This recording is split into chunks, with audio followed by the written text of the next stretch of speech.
Bismillahirrahmanirrahim. Alhamdulillahirabbil alamin.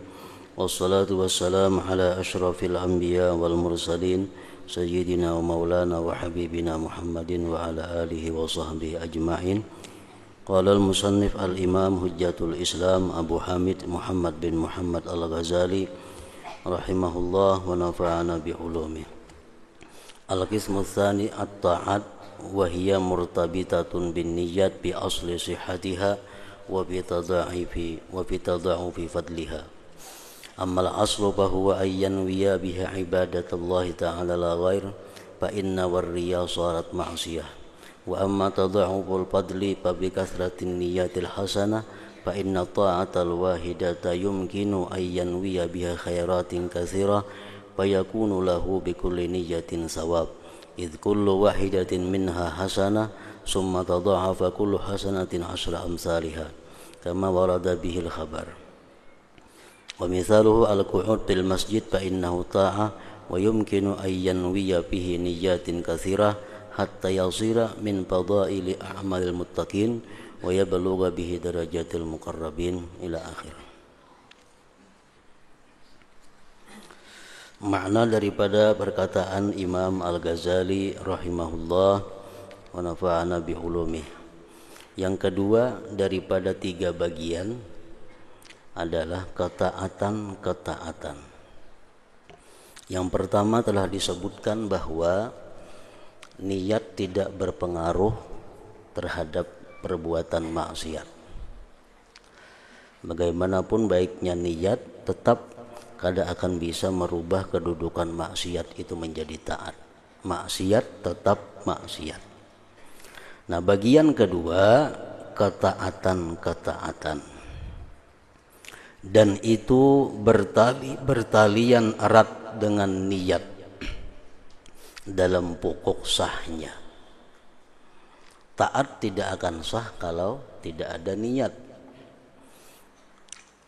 Jadi niat itu bertalian erat dalam pokok sahnya ibadah, sahnya taat, dan dalam berlipat ganda keutamaan. Kita sudah mengetahui bahwa satu perbuatan kebaikan dibalas Allah 10 sampai 700 sampai seterusnya. Nah, berlipat gandanya pahala yang didapat dengan satu kebaikan itu adalah tergantung banyaknya niat yang dimasukkannya dalam satu perbuatan taat itu. Jadi gunanya niat dalam hal taat ada dua. Pertama, niat adalah pokok daripada sahnya taat. Yang kedua, niat yang baik bisa menimbulkan lipat ganda pahala satu perbuatan taat tadi. Adapun pokok maka itu adalah bahwa ia berniat dengan ketaatan tersebut untuk ibadah kepada Allah Ta'ala. Itu pokok, tidak lainnya. Berniat dengan ketaatan tersebut untuk ibadah kepada Allah Ta'ala. Maka jika ia berniat karena riya, karena bukan untuk ibadah kepada Allah, maka jadilah taat tersebut menjadi maksiat. Nah, jadi ini niat bisa merubah taat menjadi maksiat.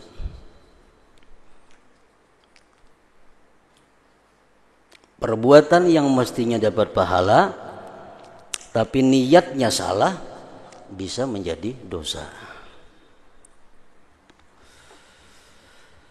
Maka jika ia berniat karena riya, maka jadilah taat tersebut menjadi maksiat. Bersedekah contohnya. Sedekah adalah perbuatan taat. Akan berpahala, akan sah diterima Allah artinya apabila diniatkan ibadah, bila diniatkan menjunjung perintah Allah, diniatkan mencari keridhaan Allah, maka sedekah tadi menjadi taat yang berpahala. Tapi apabila sedekah itu diniatkan dengan bukan ibadah, nah maka sedekah tadi bukan mendapat pahala tetapi mendapat dosa karena niatnya yang salah. Adapun berlipat ganda keutamaan, maka dengan banyaknya niat yang baik, maka ia memperoleh pahala dengan setiap niat. Ia bersedekah umpamanya tadi, niatnya menjunjung perintah Allah atau untuk mendapatkan keridhaan Allah, nah dapat pahala sudah 10. Ditambahnya lagi niat yang lain pada itu nang baik niatnya, arti niat nang baik itu niat nang kada bertentangan dengan ibadah. Semakin banyak niat-niat yang baik dimasukkan dalam niat yang utama, maka semakin banyak ganjaran yang diterima. Karena setiap niat adalah suatu kebaikan, kemudian setiap kebaikan berlipat ganda sampai 10 lipat, seperti yang disebutkan dalam hadisnya Nabi Sallallahu Alaihi Wasallam.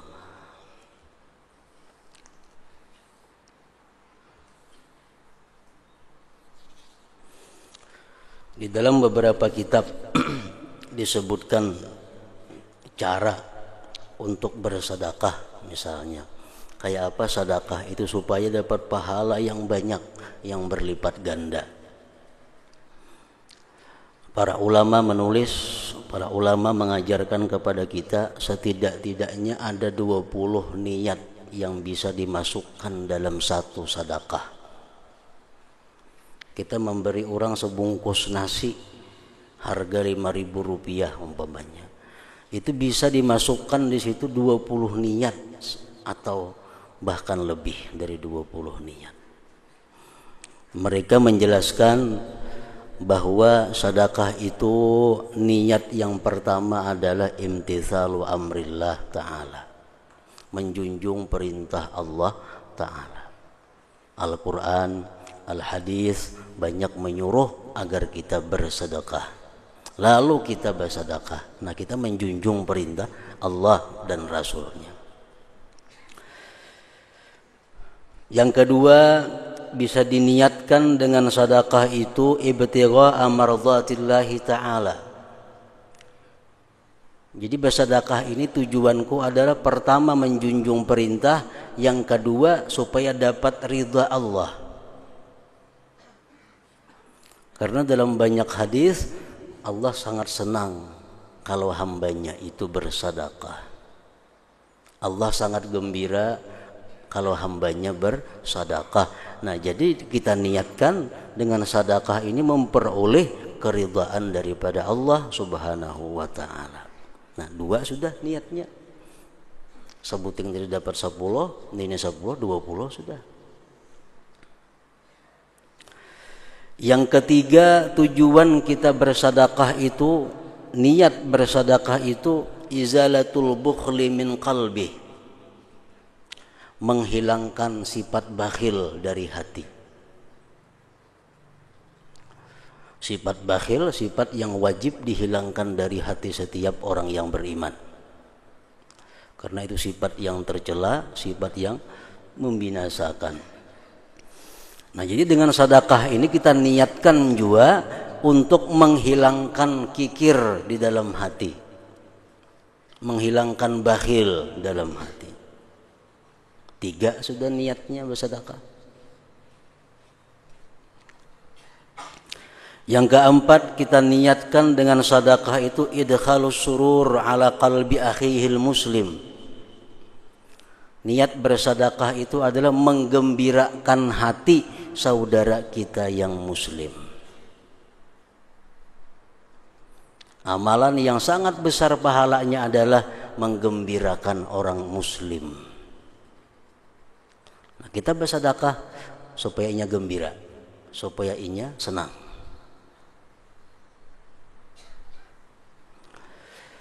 Yang kelima, kita niatkan bersedekah itu jabrul khatir,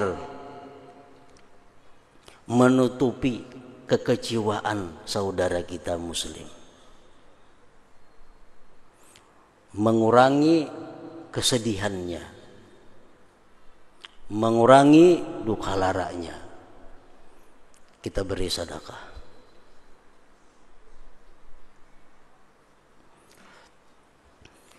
Yang keenam, bisa juga diniatkan dalam bersedekah itu raja doa ilmu tasaddaq anhu, kita mengharapkan doa orang yang menerima sedekah itu. Renjak orang permintaan di kartak-kartak tuh, kita timbai duit, nah, terima kasih dan selamat, panjang umur, sehat badan, murah rezeki sampai tujuan. Nah itu doa ngarannya, doa kepada nang memberi sedekah itu. Bersedekahnya berapa? Paling-paling Rp1.000 ditimbai, doanya sering banyakan. Sabuting aja kabul, lebihan susah Rp1.000 itu. Mengharapkan doa orang yang diberi sedekah. Yang ketujuh, diniatkan dengan sedekah itu taisiruhu 'alat ta'ah, memudahkan saudaranya itu untuk berbuat taat. Kita bersedekah lawannya duit atau bersedekah lawannya pakaian, nyamannya berbuat taat kepada Allah. Nyaman kawan kita itu inya berbuat ibadah kepada Allah.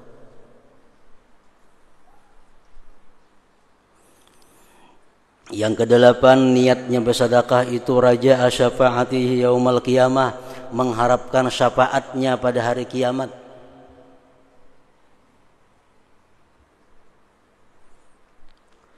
Di hari kiamat kaina Allah berseru, wahai orang-orang fakir miskin yang takwa kepada Allah, siapa-siapa yang pernah memberi sedekah kepada engkau, bawalah dia ke dalam surga.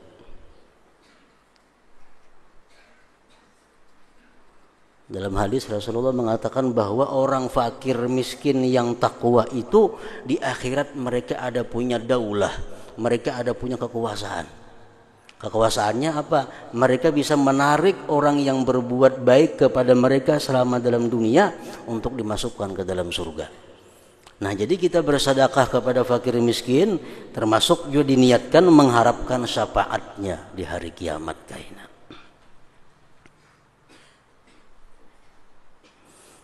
Yang kesembilan, ighrasu hubbihi fi qalbi, menanamkan kecintaannya di dalam hati. Menanamkan kecintaan di dalam hati.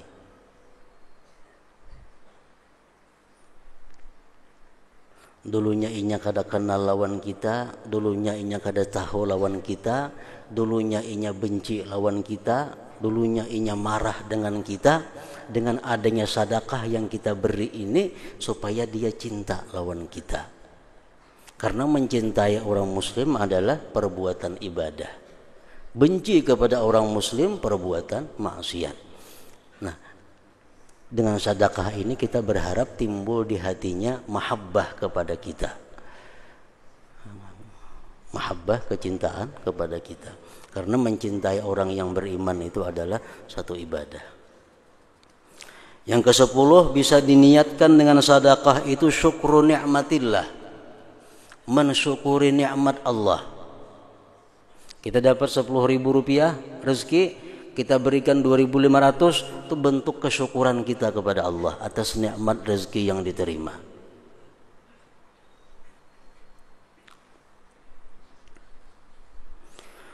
Yang ke-11, kita niatkan dengan sedekah itu talabu ziyadah minallah,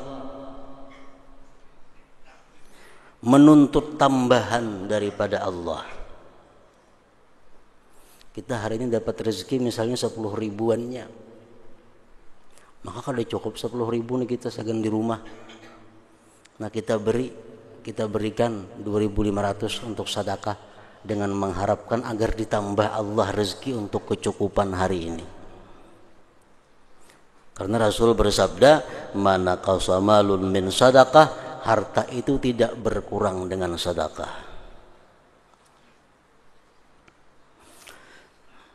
Yang ke-12 diniatkan lagi dengan sedekah itu tathiru malihi minasyubhah, membersihkan harta daripada syubhat. Ini harta yang kita dapat ini macam-macam. Kada tentu 100% halal, ada syubhatnya. Nah, kita niatkan dengan bersedekah ini harta kita dibersihkan dari yang syubhat itu. Yang ke-13 dengan sedekah kita berniat itfa'u ghadabir Rabb, memadamkan kemarahan Allah. Bersedekah niat mudahan Allah kada sarik lawan aku, mudahan Allah kada benci lawan aku. Nah, bersedekah niatnya itu. Yang ke-14 raja'a barakatis sadaqah bi husnil khatimah. Yang ke-14 bahwa dia berniat dengan sedekah itu agar matinya husnul khatimah. Karena Rasul mengatakan sedekah itu tadfa'u mitatassu, sedekah itu menolak mati jahat. Orang yang gemar bersedekah itu terhindar dari mati jahat. Nah, jadi kita berharap dengan bersedekah ini supaya kita husnul khatimah niatnya. Yang ke-15 niat bersedekah itu daf'ul bala, agar terhindar daripada bala.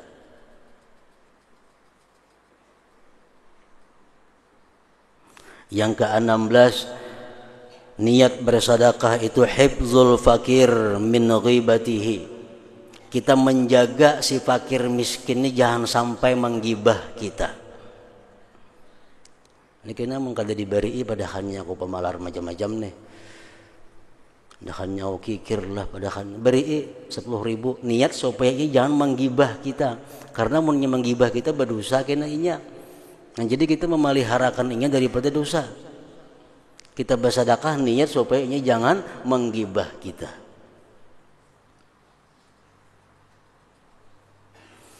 Yang ke-16, yang ke-17 niatnya lagi bersedekah itu adalah ada haqqil fakir,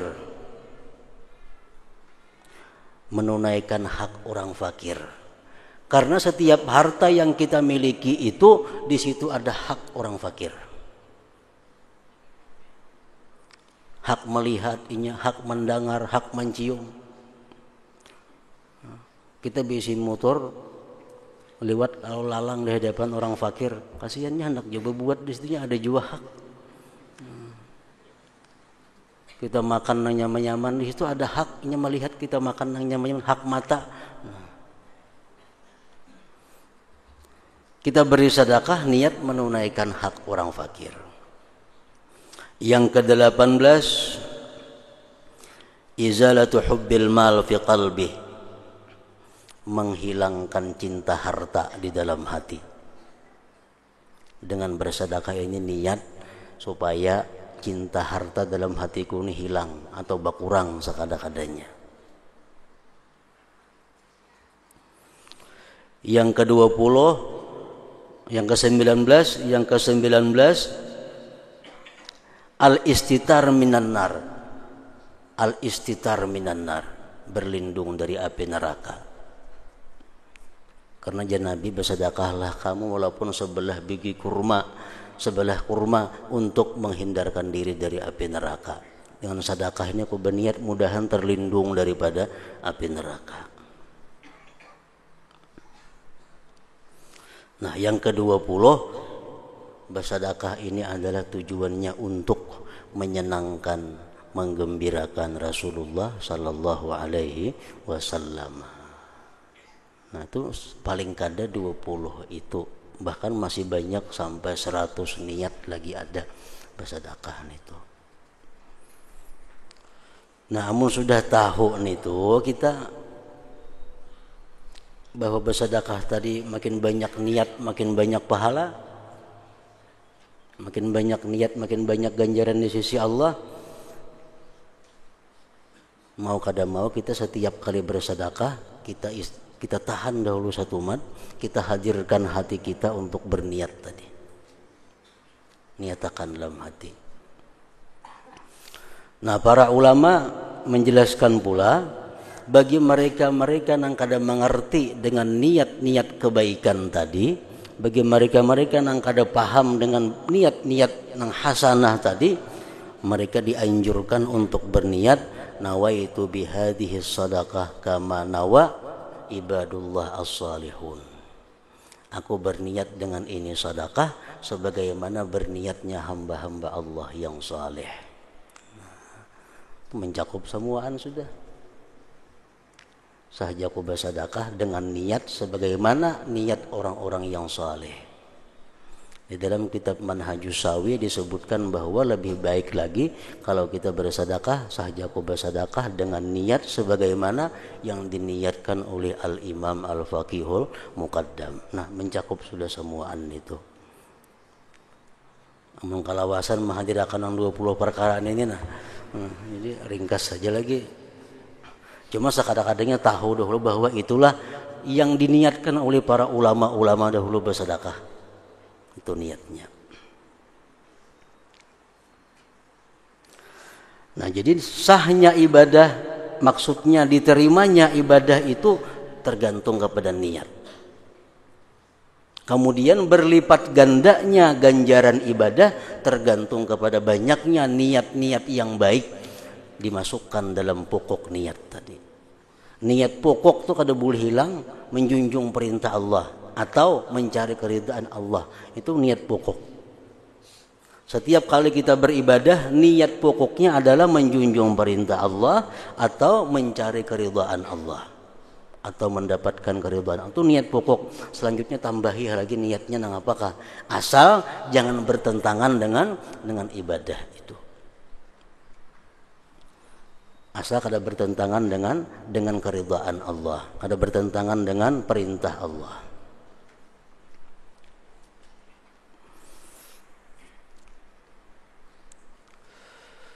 Kemudian setiap kebaikan berlipat ganda sampai 10 lipat seperti yang disebutkan dalam hadis. Nah, jadi tadi misal kita bersedekah tadi niatnya 20 kali 10 berapa? 200 dapat pahala.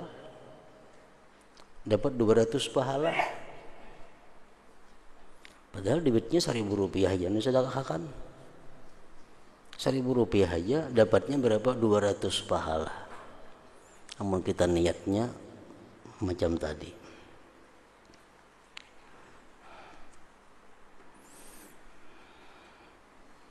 Bisa hendak memberi makan orang, hendak memberi jamuan kepada orang.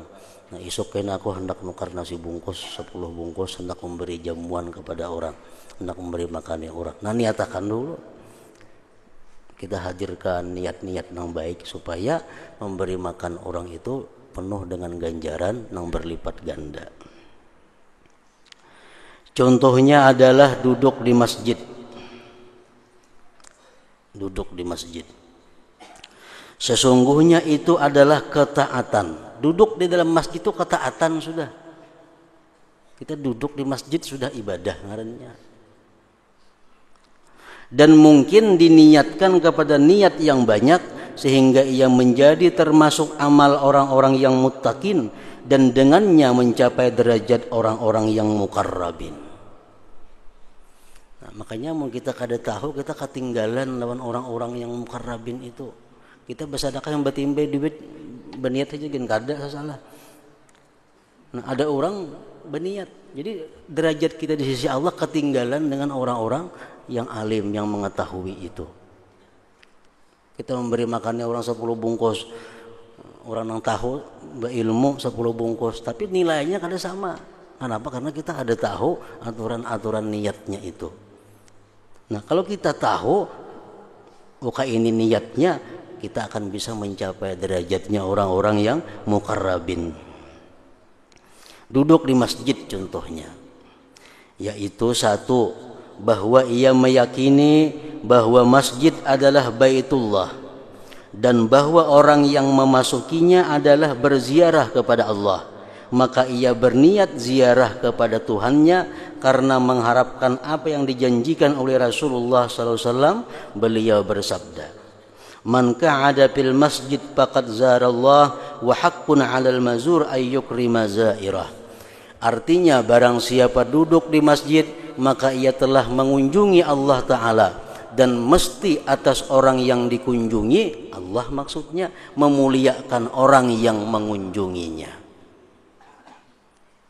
Nah, jadi kita ke masjid duduk, pertama niat kita apa? Ziarah kepada Allah. Bila kita niat ziarah kepada Allah, Allah pasti akan menghormati tamunya.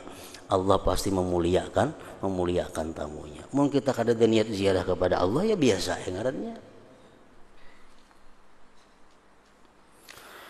Yang kedua, niat kita duduk di masjid, misal 11:30 ke masjid dia duduk. Menghadang hari Jumat 12 sudah ke masjid duduk bertengah jam.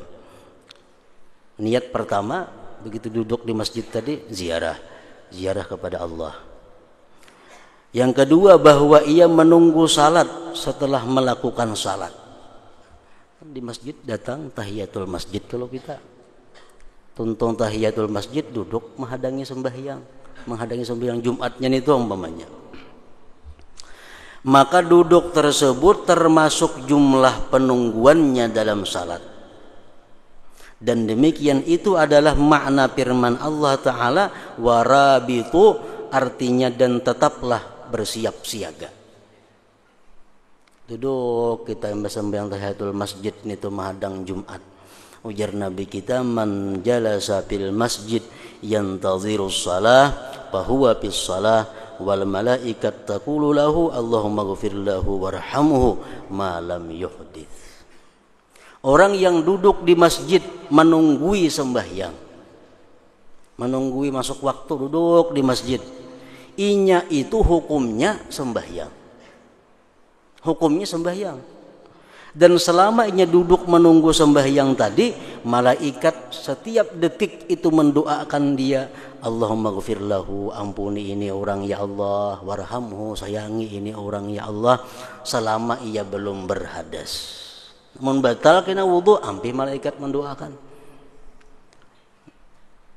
Jadi kita menunggu sembahyang sejam itu kita setiap detik mendapat doa dari malaikat.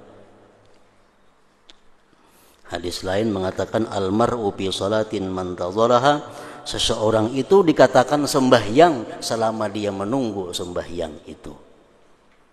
Tapi di masjid maka duduknya, di warung ada masuk itu.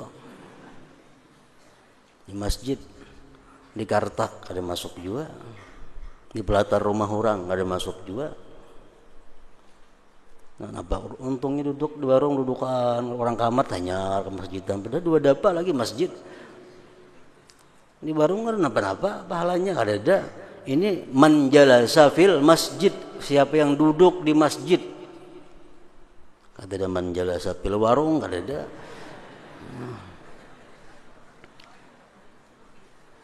Di masjid mana aja nih tuh, bila ada warung ya hibak. Orang kamat hanya ke masjidan. Jika di masjid duduk ada pahalanya, ada doa dari malaikat macam-macam. Dan yang ketiga, duduk di masjid itu diniatkan menjadi rahib dengan mencegah pendengaran, penglihatan dan anggota badan dari gerakan-gerakan dan pulang pergi. Sesungguhnya i'tikaf adalah pencegahan dan itu adalah semakna dengan puasa. Dan itu adalah salah satu macam kerahiban. Karena itulah Rasulullah SAW bersabda, rahbaniyatu ummati al-qu'ud fil masjid. Artinya kependitaan umatku adalah duduk di masjid. Kalau pendeta orang lain Islam bisa kada boleh kawin, kada boleh makan ini, kada boleh makan benyawa, kada boleh makan macam-macam. Kalau kependitaan dalam umat Nabi kita, duduk di masjid itu sudah termasuk kependitaan. Artinya i'tikaf. Nah, niatkan i'tikaf. Dengan i'tikaf itu kita menahan diri daripada keluar masjid artinya. Yang keempat, niat duduk di masjid itu menetapi cita-cita kepada Allah, mengharuskan hati untuk berpikir tentang akhirat dan mencegah kesibukan-kesibukan yang memalingkan dari demikian dengan mengasingkan diri ke masjid. Kenapa nak ke masjid? Nak bertenang-tenang, di rumah sibuk, dua kantor sibuk, di toko sibuk, nak istirahat, nak tafakur. Nah, itu niat yang bagus. Yang kelima, semata-mata untuk zikir kepada Allah atau mendengarkan zikir kepada Allah dan mengingat-ingat Allah. Duduk di masjid untuk berzikir atau mendengarkan zikir. Seperti yang diriwayatkan dalam hadis, man ghada ilal masjid liyadhkurallaha ta'ala aw yudzakkira bihi kana kal mujahid fi sabilillah. Artinya barang siapa pergi ke masjid untuk zikir kepada Allah Ta'ala atau mengingatkan orang dengan zikir tersebut, maka ia seperti orang yang berperang di jalan Allah Ta'ala. Apalagi baiknya. Yang keenam, duduk di masjid kita niatkan bahwa ia bermaksud memberi faedah ilmu dengan amar ma'ruf dan nahi munkar. Karena masjid itu tidak sunyi dari orang yang berbuat kejelikan dalam salatnya atau berbuat apa yang tidak diperbolehkan baginya. Lalu ia menyuruh orang tersebut berbuat perbuatan ma'ruf dan menunjukkannya kepada agama. Maka orang itu bersekutu dengannya dalam kebaikan yang diketahui darinya, maka berlipat ganda kebaikannya. Niatkan jo duduk di masjid itu, kalau kita mampu, kalau kita bisa, hendak memberitahu orang yang kada tahu tentang agama. Yang ketujuh, bahwa ia memperoleh saudara fillah. Ke masjid ini tujuanku supaya juga aku dapat kawan yang karena Allah, supaya dapat kawan yang karena Allah. Sesungguhnya demikian itu adalah ghanimah dan simpanan untuk negeri akhirat. Masjid adalah tempat berkumpulnya orang-orang yang mencintai karena Allah dan di jalan Allah. Yang kedelapan, bahwa ia meninggalkan perbuatan dosa karena merasa malu kepada Allah Ta'ala dan merasa malu berbuat di Baitullah apa yang merusak kehormatannya. Aku ke masjid ini tujuanku juga apa? Untuk menghindari dosa. Karena kalau di masjid aku aman daripada berbuat dosa. Aku kada wani merusak kehormatan masjid dengan berbuat dosa. Nah, jadi tujuan ke masjid adalah untuk menjaga diri daripada perbuatan dosa. Al-Hasan bin Ali radhiyallahu anhuma berkata, barang siapa membiasakan pulang pergi ke masjid, niscaya ia dianugerahi oleh Allah Ta'ala 1 dari 7 macam. Orang ini biasa pulang pergi ke masjid, bulang bulik lain kaum tuh tugasnya. Ini nang kada kaum, nang orang biasa. Yaitu ini saya dianugerahi oleh Allah Ta'ala salah 1 dari 7 macam, yaitu saudara yang diperoleh jajaran Allah. Kita akan mendapat saudara fillah ngarannya, atau rahmat yang diturunkan, atau ilmu yang menjadikan pandai, atau kalimat yang menunjukkan kepada petunjuk, atau memalingkannya dari keburukan, atau meninggalkan dosa karena takut atau malu. Nah, itu pasti didapat salah satu itu daripada orang-orang yang selalu pulang pergi ke masjid. Nah, jadi ada 8 macam niat, sekada-kadanya bisa lebih. Kalau kita masuk masjid, duduk di masjid, niat kita seperti itu, kita akan dapat nilai 8 kali 10. Nah, 80 artinya.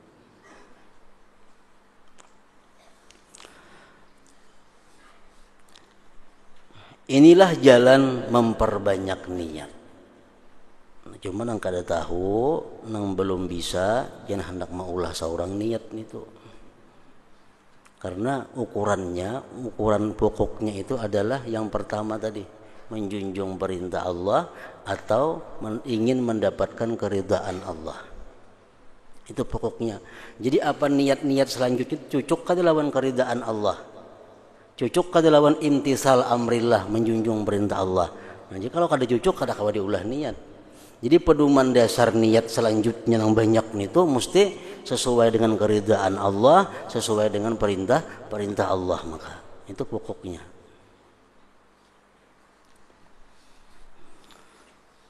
Inilah jalan memperbanyak niat dan kiaskanlah, bandingkanlah dengannya setinggal perbuatan taat dan mubah. Para ulama menjelaskan contoh orang menghadiri majelis ilmu. Orang mulai rumah hendak ke pengajian, itu satu kebaikan, satu perbuatan taat akan dapat 10. Cuma kalau ditambahnya niat yang baik bisa sampai dapat ratusan bahkan lebih pahalanya. Nah, ulama mengkiaskan niat-niat yang baik untuk hadir di pengajian itu. Pertama, ujar mereka, kalau kita ke pengajian itu yang kita niatkan adalah menjunjung perintah Allah dan Rasul. Aku turun ke pengajian ini motivasinya, dorongannya adalah menjunjung perintah Allah. Karena Allah menyuruh menuntut ilmu, Rasul menyuruh menuntut ilmu. Jadi aku menuntut ilmu ini menjunjung perintah Allah. Nah, itu pokoknya. Nabi bersabda, "Talabul ilmi faridah ala kulli muslim wa muslimah, utlubul ilma walau bisin."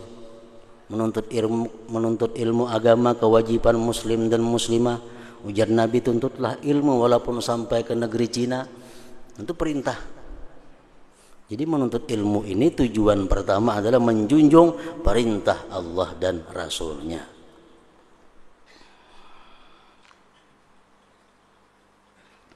Yang kedua ditambah lagi niat istirdaul malaikah. Aku menuntut ilmu ini tujuannya apa lagi? Untuk menyenangkan malaikat Allah. Malaikat senang bila aku menuntut ilmu. Malaikat gembira bila aku menuntut ilmu. Jadi tujuan menuntut ilmu ini juga menyenangkan malaikat. Rasul bersabda, "Innal malaikah la tadau ajnihataha li talibil ilm ridan bima yasna'u." Malaikat itu menaruhkan sayap-sayapnya bagi orang yang menuntut ilmu. Menaungi orang menuntut ilmu dengan sayap-sayapnya karena senang dengan apa yang dia perbuat. Nah, jadi menuntut ilmu itu bisa diniatkan adalah juga mencari atau mendapatkan kesenangan malaikat. Yang ketiga, kita menuntut ilmu bisa diniatkan ta'zimu syiaril Islam, membesarkan syiar Islam. Nah, kita menuntut ilmu untuk membesarkan syiar Islam, syiar Allah.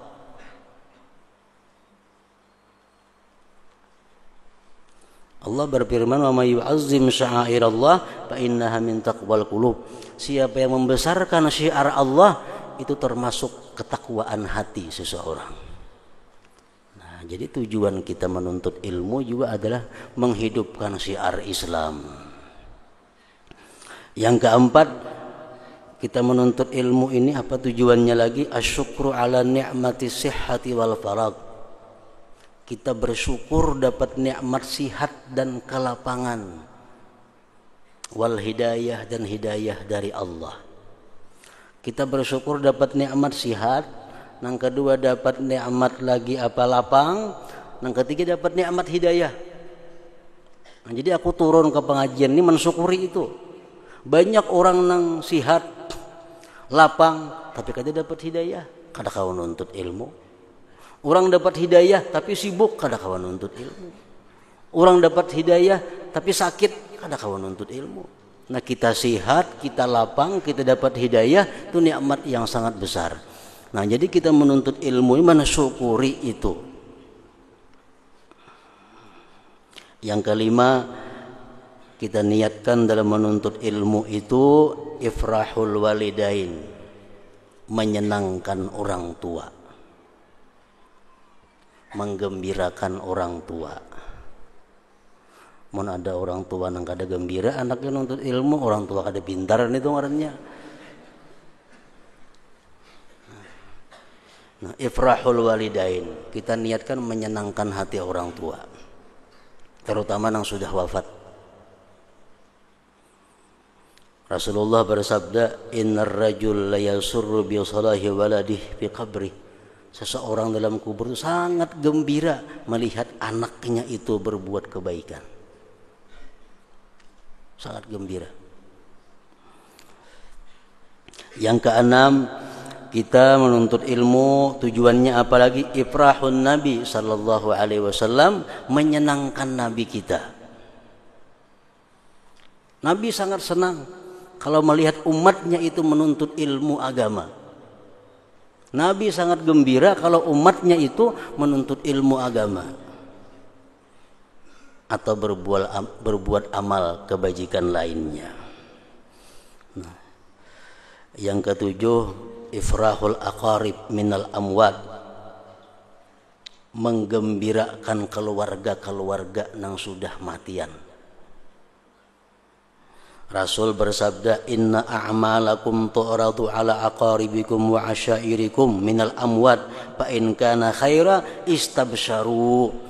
Ujar Nabi, amal perbuatan kalian itu ditampayakan lawang kula-kula ikam nang dikubur itu nah. Amun amal ikam baik sukaan mereka. Sepupu kita, marina kita, kamanakan kita dalam kubur, kalau melihat amal kita ini baik, gembira mereka. Nah, jadi kita menuntut ilmu tujuannya salah satunya adalah menyenangkan keluarga-keluarga yang sudah wafat. Yang kedelapan, orang menuntut ilmu tujuannya talabur rahmah wal maghfirah, menuntut ampunan dari Allah, menuntut rahmah dari Allah. Kenapa turun ke pengajian? Tujuannya supaya hapus dosa-dosa. Kenapa turun ke pengajian? Supaya hilang dosa-dosa, diampuni Allah. Karena Sayyidina Umar pernah berkata, "Innar rajul la yakhruju min manzilihi wa alaihi minadz dzunub mislu jibali tihamah, fa idza sami'a al-'alima khaba wastarja'a an dzunubihi wa ansarafa ila manzilihi wa ma alaihi dzunub." Seseorang itu keluar dari rumahnya, berangkat dari rumahnya penuh dengan dosa-dosa seperti gunung-gunung yang ada di Tihamah. Manakala dia mendengar orang ceramah, mendengar si alim menyampaikan hadis-hadis Nabi tentang dosa, tentang macam-macam, dia sedih. Dia sedih. Begitu dia pulang sampai ke rumah, tidak ada lagi atasnya dosa sedikit jua pun. Nah, itu orang yang hadir di majelis ilmu. Yang kesembilan, tujuan ke majelis ilmu adalah al-khuruj fi sabilillah, berangkat sabilillah. Orang yang menuntut ilmu, andai kata dia mati, mati syahid. Matinya mati syahid. Karena orang yang berangkat menuntut ilmu itu sama dengan berangkat fisabilillah. Jadi tujuanku menuntut ilmu ini adalah berangkat di jalan Allah. Man kharaja fi talabil ilm fahuwa fisabilillah hatta yarji'a. Ujar Nabi kita, siapa yang berangkat ke majelis ilmu, dia itu ngarannya berangkat di jalan Allah fisabilillah sampai dia kembali. Nah, yang ke-10, tujuan kita ke majelis ilmu itu apa? Istima'u kalamillah wa kalami rasulih sallallahu alaihi wasallam wal auliya wal ulama. Tujuan kita adalah untuk mendengarkan firman Allah, mendengarkan hadis-hadis Rasulullah, mendengarkan perkataan para aulia dan ulama-ulama. Nah, 10 niat dalam sekali berangkat menuntut ilmu.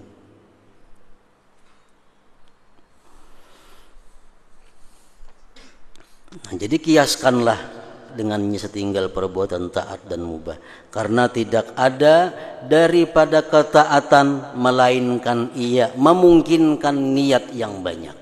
Setiap kali ada taat itu pasti kawan niat yang banyak.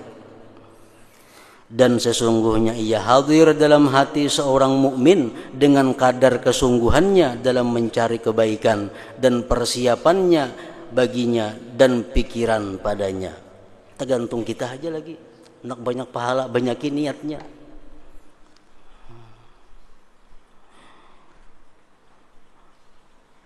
Maka dengan inilah amal perbuatan bersih dan kebaikan-kebaikan berlipat ganda.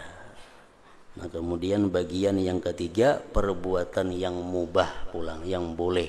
Apakah bisa dirubah oleh niat yang baik menjadi perbuatan yang sifatnya bernilai ibadah atau taat.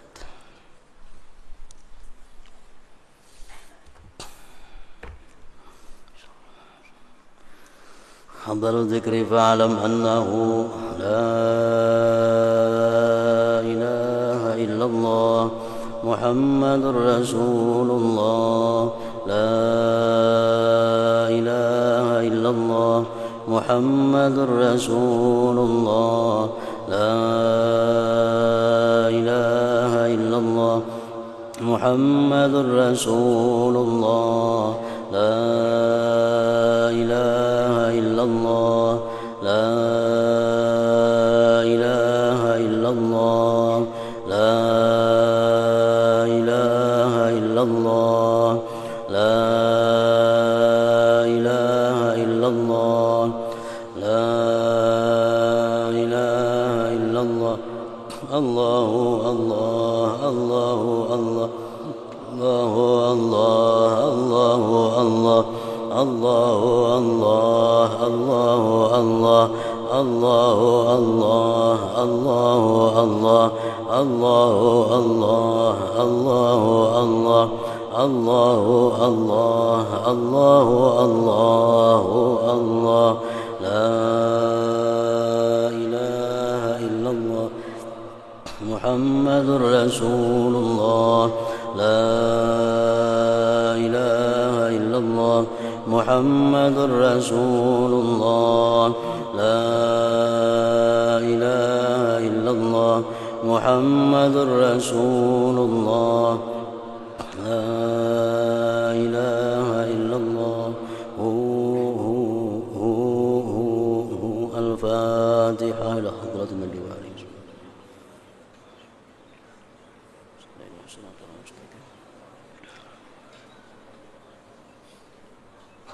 ويا أيها الرجل منه شفاعة صلوا عليه وسلموا تسليما اللهم صل وسلم